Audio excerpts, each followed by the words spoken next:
Mutual ba yung decision nyo na magkaroon ng press statement na she's no longer connected with Careless? It just made sense. There was already so many rumors coming out. Has Liza left Careless? May problema ba? Meron ba kayong gustong sabihin sa public? Kasi syempre, nakadikit din sa pangalan niyo si Jeffrey O. Yung former manager din ni Liza na kapartner mo. He tricked me.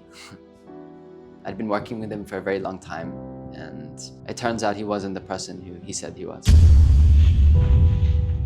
Bakit ho na-entrap siya ng immigration? Sino hong pinagbibenta ngayon nagsumbong? Yun ang malalim na tanong. Lumutang ho bang pangalan ko? Kasama na kayo doon. Ikaw, tatay ko. You will file charges kay Jeffrey O. His true colors showed, and that he's a fraud. Magbabalik na ba si James as an actor? As an actor, yes, I do have plans. Very, very soon. So, syempre natanong yan, babalik ba ang Jaden? I have to say, to be very honest, for me, witnessing all of the bashing, nakaka-depress siya, to be honest.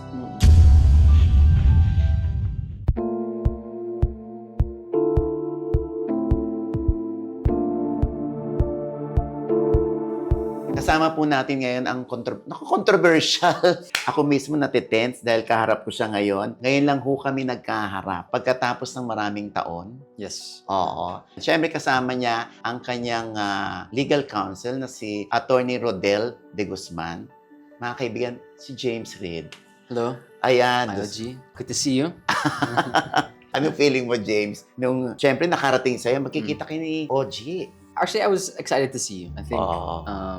there's a lot to talk about, a lot to catch up on, but excited. Yeah. Ako gusto ko lang sabihin kay James Reid ngayon James, kahit hinandle mo nun si Liza, wala kang narinig sa akin na anything against you. Kasi ganun talaga nag-expire ng contract sa akin at lumipat sa Careless. So, wala namang problema yun. Kasi maliit lang naman ang mundo. Ang importante, wala rin naman akong narinig kay James Reid na sinabi niya against me. Thank you so much for that. Also, thank you. Wala Diba? naman akong problema sa iyo. Oo. And it's always been very good. Yeah. So, ito na nga, kung bakit may legal counsel na kasama si James. At syempre, nauna na rito lumabas yung press statement mula sa Careless na hindi na nila hinahandle si Liza Soberano at ganun din ang kanilang partner sa negosyo na si Jeffrey O ay hindi na rin konektado pa sa Careless. Tama po ba? So actually, my legal counsel, Attorney Rodel de Guzman, is here more for Jeff. But for Liza, yes, we announced only a few days ago she's no longer with Careless. It was her decision to leave, actually. Siyang umalis, hindi kayo ang nag-declare na alisin siya. Yes.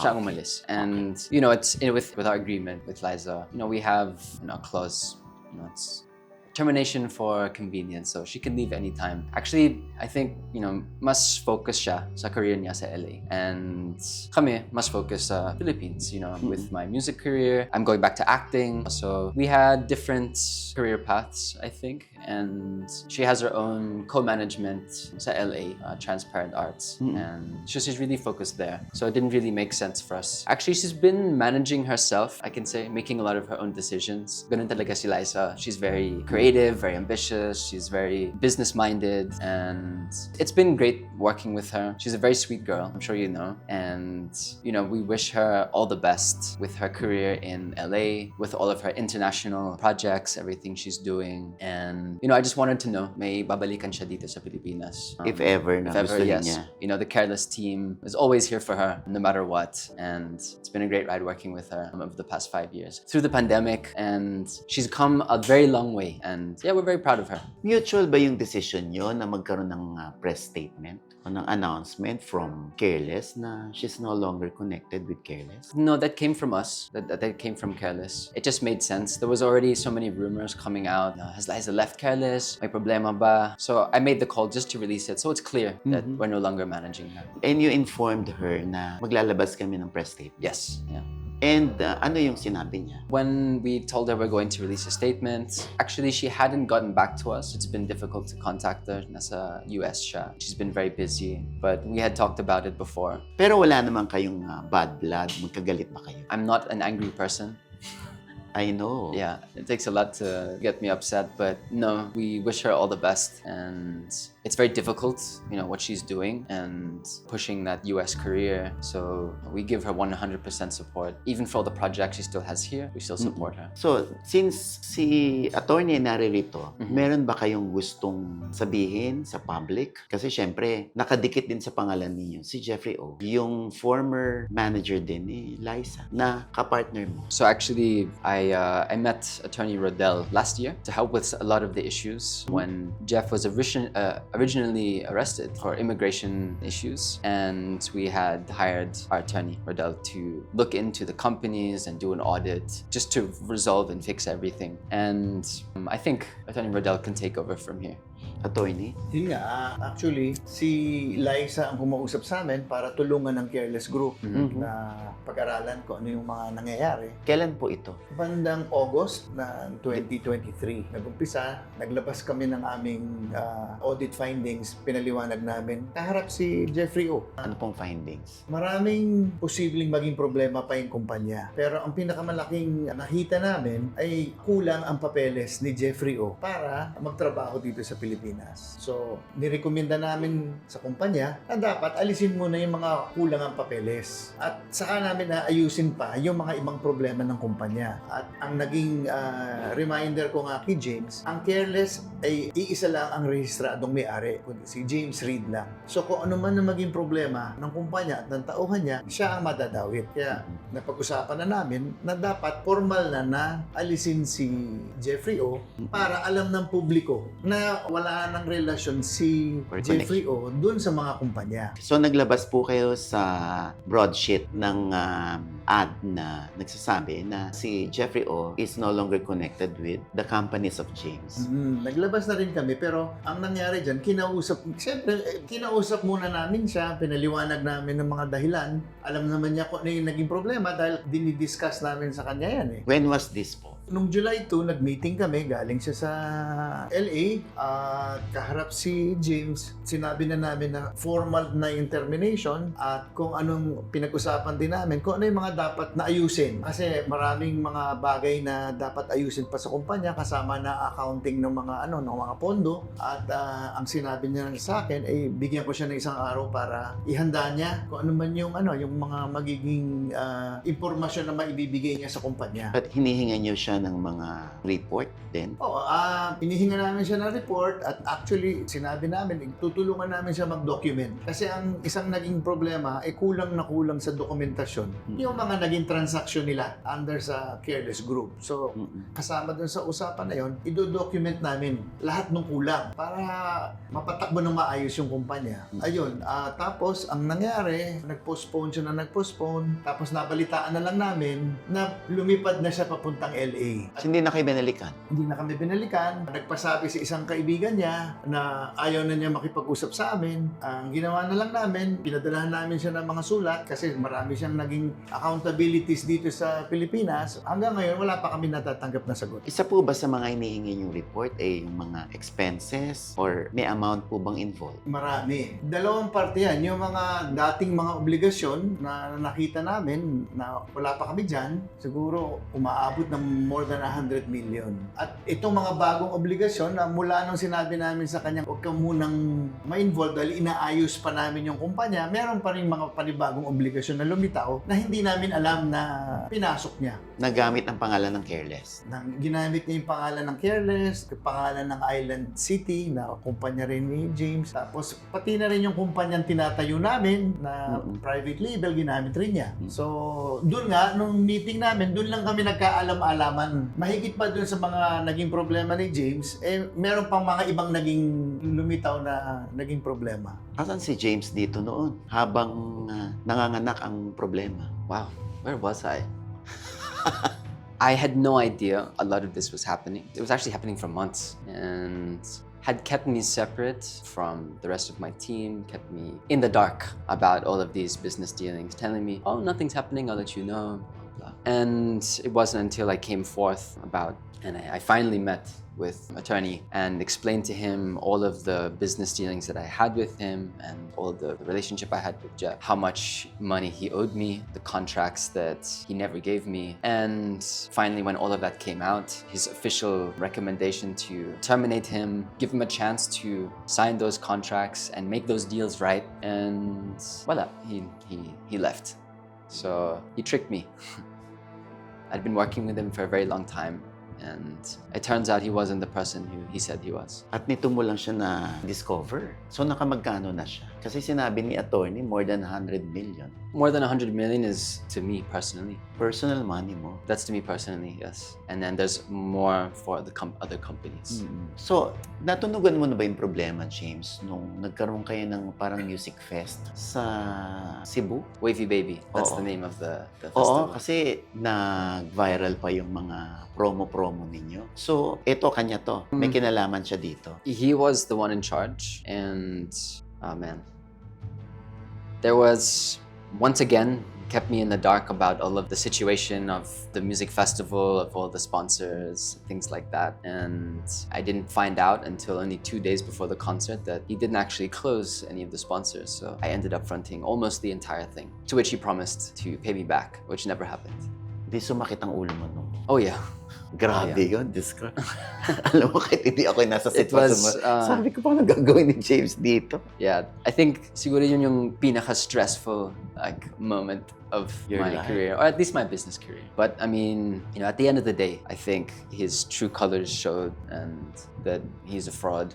And I think it's better. I'm very happy that he's gone now. And our entire team, our staff, everyone is a lot happier that he's out of the picture and things starting to make sense. And things are actually going very well for me, for the company, for all the staff. And it's like good riddance. So ito bang pagkakatabi sa'yo ni attorney, mababasa ba ng mga viewers na you will file charges kay Jeffrey O? Pag natapos na yung audit namin, palagay ko dun din mauuwi talaga. Basa ko sa mga nangyari, hindi pa namin tapos kasi meron pang mga bagong dumadating na obligasyon pala na kay James sinisingil, hindi naman obligasyon ni James. So, Even in other countries. So may mga obligasyon din doon na parang sa'yo ang nangyayari nakakunik? kasi dahil nirepresent niya yung sarili niya as CEO ng kumpanya, si James lang naman yung may-ari ng kumpanya, yun ang sinasabi namin delikado. So legally, si James ang hahabulin. So may mga naghahabol sa'yo, James? Yes, actually, they've all reached out to me. I've gotten in contact with them, explained the situation, and I've been resolving and fixing all of these relationships. So far, everything has been working out. Some of these people I know personally, so I was able to speak to them and tell them what happened, and they understand. Everyone's been very, very understanding. It's very difficult what I had to go through, and so they understand. But yeah. Mabuti na hinaharap mo sila. Hindi mo sila yung tipong tinataguan na bahala kayo dyan, hindi ko naman problema, ginamit lang pangalan ko. Well, actually, I know a lot of these people, and a lot of these people, he would use me to make the introduction. So definitely, they're not relationships I want to destroy. But I think just being honest and open and really telling the truth about what happened, that's the best way to fix all of this. Oh, so nung umpisa pa lang hindi sila nag-reach out sa'yo to No. call your attention na lumalapit sa kanila si Jeffrey O or may nakuha sa amin si Jeffrey O at ikaw ang No, for the same reason why Ginagamit. we weren't able to speak. Binlock niya. binlock niya ang Communication. Actually, mula nung lumabas siya sa kulungan kasi, ang totoo nun, mas madalas na siyang nasa LA. So, kahit kami, buwanan bago kami makapag-usap. So, that would explain kung bakit hindi rin niya nakakausap si James. Pero, on our side, hindi namin alam na hindi updated si James. So, nung nag-meeting lang kami nung huli, nang humihingi siya ng update, doon ko lang nalaman na hindi pala niya alam yung mga transaction na pinapasok ni Jeff. So, itong mga panahon na to, saan si Liza? I mean, tinawagan mo lang ba si Liza para i-call yung attention? Liza na o Liza? Ito yung Actually, nangyayari kay Jeffrey, ha? Liza was in the US most of the time. Actually, I had kept this under wraps. I was very discreet about dealing with this situation. I wanted to handle this legally and properly and quietly without creating so much drama and didn't want to raise any alarms and scare anyone. I wanted to handle the situation on my own. So I didn't really get to talk to anyone about it. I just kept it to myself and to my legal counsel para we can resolve this quickly, cleanly, the issue with Jeff. I wanted to protect myself, my artists, the company, and just deal with him first before I could let everyone know. So, ano naging bahagi ng pag-uusap niyo ni Liza about this? Meron ka bang bilin sa kanya or warning kay Liza if you are really concerned? I did, yes. I had warned her about Jeff. I had warned her about, all of these things. I told her about the situation. And she said she'll be careful, that she'll take care of herself. I told her, look, you're smart, you do diligence, everything. This is what happened. I actually spoke to everyone that I've worked with. And now that the statement about Jeff is out, I think it's very clear to be very wary of this character. Paano ba na-meet si Jeffrey O? I met him in 2019. I think at the pop-up in Katipunan. It's this it's like a commercial space in Katipunan near the colleges. And I think I worked with him once for a show, and he wanted to come on board and assist us with business, things like that. So yes, I started working with him back in 2020. So, paano pa niya po maharap ito?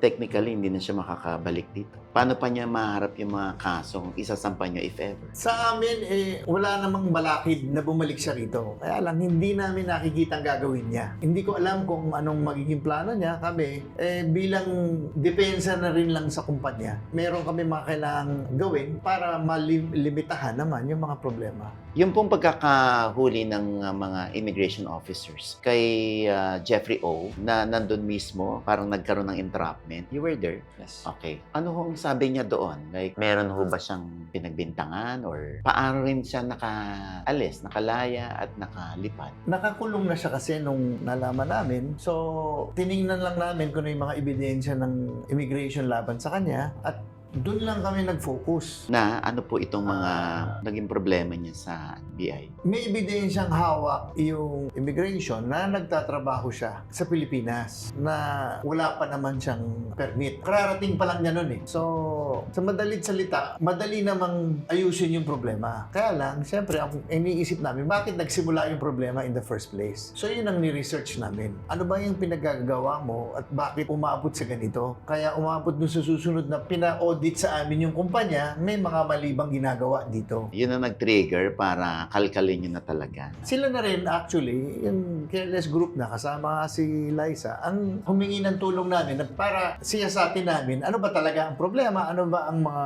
So, nung nadampot po si Jeffrey On ng mga immigration officers, tumawag po sa inyo si Liza pumunta sa dito inyo sa para opisina. humingi ng tulong para makalaya siya. Nung una, para tulungan makalabas si Jeffrey O dun sa kulungan. And then nung nakalabas na, bumalik siya at pinakilala na nga sila James, yung mga ibang mga taga-careless group at kung pwede nga namin tulungan sila na iayos kung ano man yung mga dapat iayos dun sa kumpanya. Nag-grant nyo naman yung hiling ni Liza na matulungan si Jeffrey na makalaya Oo. through your help. Well, tumulong kami pero hindi kami yung mga abogado na humawak ng immigration case. Nakalabas siya. Ang naging partisipasyon na talaga namin doon, yung audit. Yung in-audit namin yung buong kumpanya. At doon namin nakita na maraming dapat ayusin at para hindi na maulit yung na ganun. Kasi maliban sa immigration, nakakita pa kami ng mga ibang problema pa sa mga ibang ahensya ng gobyerno na po pwedeng pumutok. So, hindi, gano'n naman si Liza pag nagmahal. Talaga ipaglalaban niya yung tao.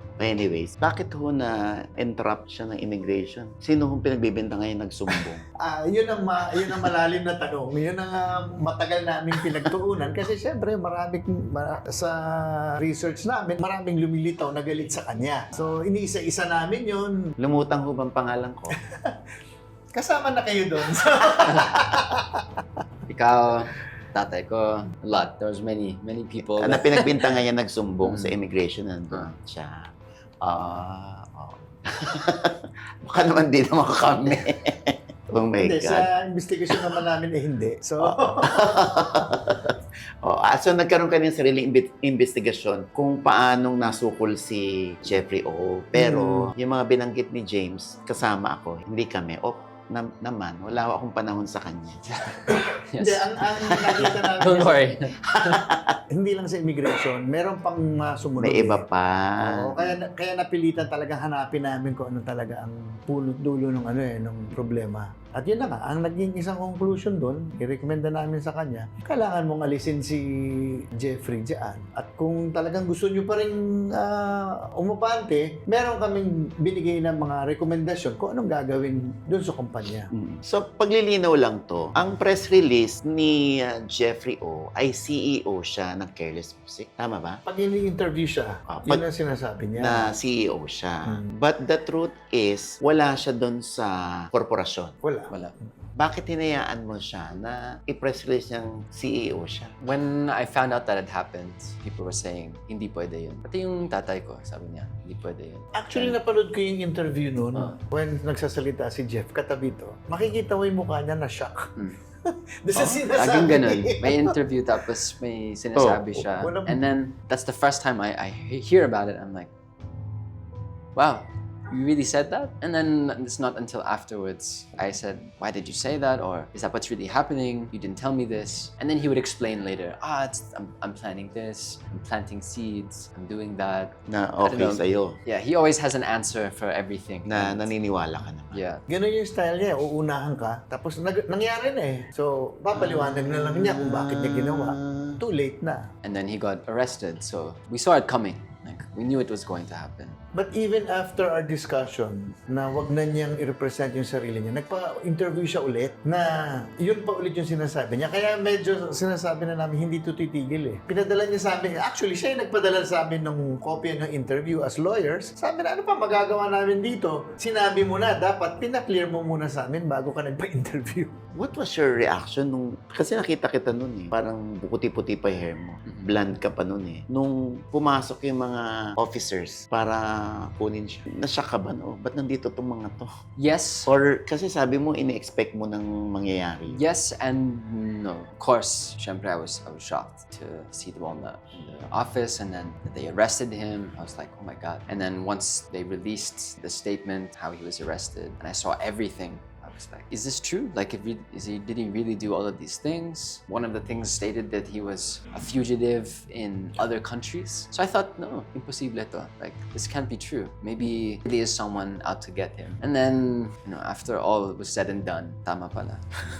I was like, wow, I can't believe that I tried to help him, I tried to protect him, and then he just turned around and stabbed me in the back and then ran away. But anyway, I'm grateful that tapos na siya and it didn't go any further. It could have been worse. At the end of the day, I didn't care about the money, how much I lost. That's 150. I was more glad to just be surrounded by people that I can trust. And I was more glad to feel safe and have clarity and to be able to move on with what I really wanted to do in the first place. Attorney, meron ba kayong gustong ipaalam sa public or hingin kay Jeffrey O since hindi siya nagpaparamdam sa inyo? Para sa amin lang, gusto na rin talaga namin tuldukan lahat ng relasyon na namagitan sa kanya, sa Careless Group, at pati itong mga panibagong projects na ginagawa ni James, no? Para malinis na. Papadala naman namin siya ng ng accounting kung ano yung mga obligasyon niya o binibintang sa kanya para magkaroon siya ng pagkakataong ipaliwanag kung gusto niyang ipaliwanag. Kung hindi, dadaanin na lang namin sa batas. Kasi naman,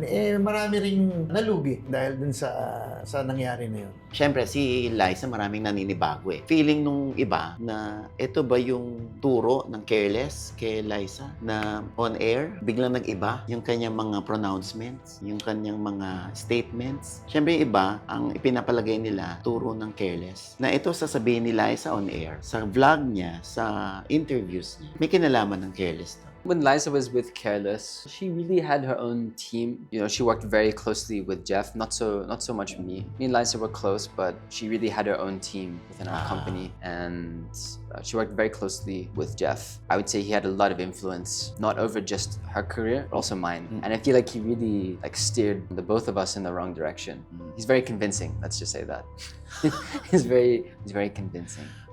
He can talk a lot, but yeah, I believe he really drove us in the wrong direction when it came to our careers, and I just hope that she's careful. Kakaharap ko na rin si James Reid, sasamantalahin ko na to. Kasi yung Jeffrey O, sinasabi niya na tinago namin kay Liza yung Spider-Man offer kay Liza. Hindi namin inano. Yes, I heard that story. hindi namin binigay sa kanya, hindi namin sinabi sa kanya. Syempre, sinagot ko si Jeffrey O. Unang-una, sana nga may offer. Wala naman kami natanggap na email from Spider-Man Group na kukunin si Liza as leading lady. Sorry, nagkaroon ka ba ng ano sa akin? Ito naman si Ogie, tinago pa kay Liza yung Spider-Man. Meron naman palang offer. I mean, yes, a little bit. I was like, what, really? Like, if there was that kind of offer, like, why wouldn't you want that? Why wouldn't you want that kind of the opportunity, the attention, everything? That would be great for your career. So I was like, why not? But then you said you never heard it. So you never heard of anything like that? Wala. Diyos ko, wala nga nag-email. Sabi ko nga doon sa co-manager ko, Star Magic, Monch, meron bang alo? Wala. Sabi ko kahit libre yun, papatulang ko yun. Siyempre, Spider-Man yun. Leading lady ka ni Spider-Man. Wala namang ganong alok. So, feeling ko tuloy, sabi ko, naku, baka nag-iba tingin sa akin ni James Reid. Sabihin niya, tinatago sa ito ni Ogie, na dapat ikaw na itong leading lady ni Spider-Man. I'm not machismis. So, when I heard that, I was like, oh, okay. And then moved on with my life. Yeah. But for some reason, Jeff felt that he needed to tell the whole country about it, which I never understood. He made a lot of decisions on not just on my behalf, but also on her behalf that I think were not smart. Just not smart. Basta gusto ko lang linawin sa'yo, walang ganong offer. Sabi mo, say, kahit libre, kakagating ko yun, ano. Diyos ko, kung makakapagpaangat sa premium ni Liza yun, di ba? Kaya lang wala naman talaga. James, meron ka bang gusto sabihin kay Liza? I'm sure napapanood niya to. Mapapanood niya. Yeah, for sure. But I just wanted to say that we wish her really all the best, and I hope that she's safe, and I hope she takes care of herself, and I hope that her dreams really do push through. Even me, I worked hard to help her in any way that I could in LA, and yeah, she always has a careless family here whenever she comes back home. Di mo siya pag-iingatin dun sa isa? I think she knows. She's a smart girl. Maiba naman ako, James. Magbabalik na ba si James? Not as a producer, but as an actor. As an actor, yes, I do have plans. Very, very soon. It was always my plan to go back to acting. I just wanted to do music first. Per se, at the time, I felt like being in a love team, and I felt like I was losing my identity. And it's just, I think it's something that everyone goes through at some point in their lives. You need a drastic change in your life. And I feel like switching from acting into music was that kind of change I needed. Because through music is very personal. I get to write my own songs, produce my own music. Lahat ng kwento galing sa akin. It's very personal. I discovered a lot of myself through music, through doing business, through going through challenges, dealing with people like Jeff, and going through all of this mess and still coming out the other side. I've learned a lot, and I'm very happy with my music right now. Things are going very well. I'm excited to do acting again. Most likely by next year, early next year. So, syempre natanong yan, babalik ba ang J-Tin? No, I don't think that's happening. Kasi syempre, alam mo naman, ang dami rin. In fairness naman, ang dami nyo pa rin fans. Yes, no. There's still that undying support that, I'm always grateful for. Even as I transition to music, andun pa rin sila, promote my music and support me. But, out of respect for my girlfriend, Isa, I don't think I'd ever do another love team. I think a lot of the audience can't tell reality from showbiz when it comes to love teams. So, out of respect for her, I don't think I'd ever do that again. But acting, definitely. And, I thank the fans. Nag-mature Pero na syempre, rin. it's been a very difficult year for me, also for Isa, and I'm sure for Nadine also. Just with all of the noise, all of the bashing. Sana people can move on from all of that. I have to say, to be very honest, for me, witnessing all of the bashing, nakaka-depress siya, to be honest. And I hope people can move on and just please give us peace of mind. But you're still friends. Yes, I have no problem. Yun naman. Tsaka wala naman kaming naririnig sa'yo na you're saying anything against. No, it's not that at all. It's just the fans have a way of creating rumors and all of this stuff, saying that inaga or whatever, which just makes no sense because I dated someone after Nadine anyway. Don't ask me who. So it just doesn't even make any sense. But people will always make up their own stories, and I just try my best to live a life that I'm proud of so that I can sleep at night and just focus on my life, and hopefully people will just move on because they can see that happy naman kami, happy naman sila. So everybody happy. Yes. Tama na. Tsaka sa gitna sa kabila ng mga problema ni James, gwapo pa rin siya. Yan pa rin ang mukha mo. No? Thank you. Thank you. Oh, yan pa rin ang mukha ni James. Nababalot na ng problema yan, ha? James, ano natutunan mo rito? It was a very expensive learning experience, but you know, after everything that happened, simple lang yung gusto ko. Like, I just wanted to make music, wanted to work with friends, people that I trust, create projects that we love, and just it was very simple what we wanted. But I worked with the wrong person. I think I'm too trusting to a fault. Sometimes I'm too optimistic, but luckily we're able to deal with the situation. I'm very grateful for my team, very grateful for Attorney Riddell for assisting me in this, and I'm very happy now that it feels like a weight has been lifted, and I can move forward without any confusion. Right before, everything was so confusing, like why does this not make sense? Why is this happening? Why are so many people upset? Throughout my whole career, it's never been like this, and I feel like now it's starting to make sense again. I think that was the thing that just didn't make sense. That there's no one with their own agenda, and I think everything's gonna be okay from here on out, and that's why I wanted to meet with you actually, because I wanted to make it clear once and for all that he's no longer working with us, and I don't think he should be working with anyone in this country. Ikaw yung dating manager ni Liza. Just to make it official that Liza is no longer managed by Careless, but she's there in LA, focused on her career, and we wish her all the best. At nakakatuwa si James, no? Kasi hinaharap mo yung mga problemang hindi naman ikaw may gawa. But I felt, responsible because... Kasi nagamit yung company. Yes. Kaya iniisa-isa mo silang tawagan. Also because it was people I know, people that were my friends, people that he had turned against me and turned me against them. As soon as I talked to everyone, I cleared the air, I told them the truth. Everything started to make sense, and all the signs pointed back to Jeff, who had caused so many problems with so many lies. And I'm just glad that it's over with and that's no longer a problem.